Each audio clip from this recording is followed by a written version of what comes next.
একবার বিশ্বনবী একটি বিচারের রায় পেশ করলেন কাফিরের পক্ষে আর মুসলমানের বিপক্ষে।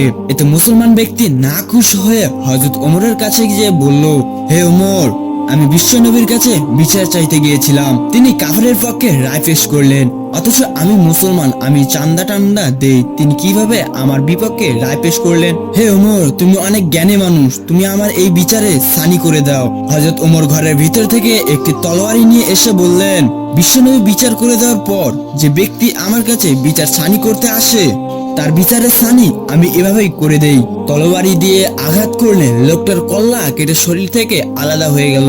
সমস্ত আরবের মধ্যে সংবাদ ছড়িয়ে পড়ল যে হযরত ওমর মুসলমানকে হত্যা করেছে।